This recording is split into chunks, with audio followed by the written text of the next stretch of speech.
This is so exciting for you to return to Atlanta. Your dad is very familiar with Atlanta. You're so familiar with Atlanta. What kind of emotions come up with you when you think about playing there? I think it'll be a lot of nostalgia. I always get it when I go back. I mean, I haven't really gone back for more than a couple hours. Sometimes we have a long layover, so we'll drive out in the city, but I haven't really been there for multiple days since I was super young. So I'm super excited to go back, and I don't know how it's going to be playing there. I guess as a professional tennis player, because that's where I started tennis, was in Atlanta. I imagine there's so many people that followed you earlier in your career that are just dying to be there, huh? Do you have a lot of those conversations like, okay, I'm going to be there on Sunday?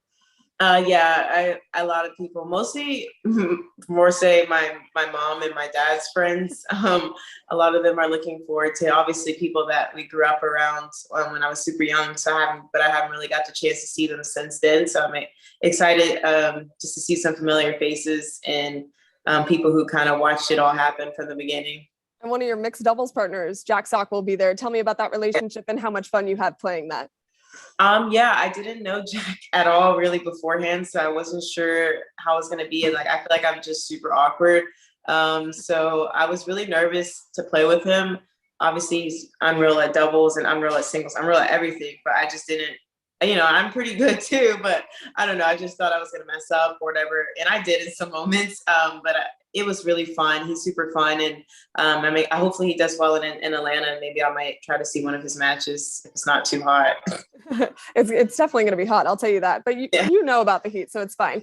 Yeah. When I think about you in Atlanta, it takes me back to your childhood, and a lot of times you talk about your childhood dreams. What exactly were those when it came to tennis? Well, the dream was to be the best of the best, and it's still a dream to be the greatest to play. And I don't know. That's kind of where the belief started. Definitely, my dad is who got me into tennis, and I had a coach named Joe Peterson. She definitely got me to love it and understand the game, and also had a coach named Arthur Little, Coach Little. He really got me to love the game, but also teaching it in the right way for me. So those two coaches, I think, really helped me fall in love with the game. A Grand Slam title is obviously on your list. Is it something that you really focus on, or is it just something that you know you're going to get to so you don't put a lot of pressure on yourself? No, it's something that I focus on. I feel like you can't ever be too cocky of knowing you're going to get something, so you have to work for it. But I do know that I'm on the right path, and I know, I was one match away, so I know I'm capable of doing it. So it's just about getting to that final step. One of the things with you is you were so vocal about issues in this country, and at such a young age and such a big platform, you're using it very well. Why do you feel like it's important to do that?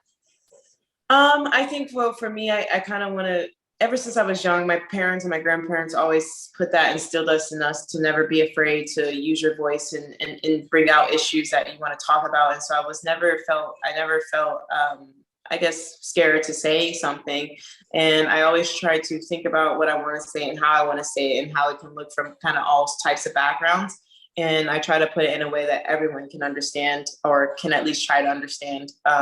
So that's kind of the main reason why I do it. And I do have people come up to me all the time, because, at first I was like, well, maybe just it's stupid that I'm saying it, but people come up to me all the time about it. And I think that's what makes me continue to do it.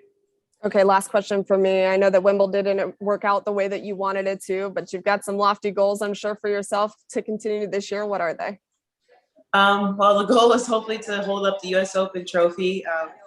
That's kind of the main goal, the only goal, really.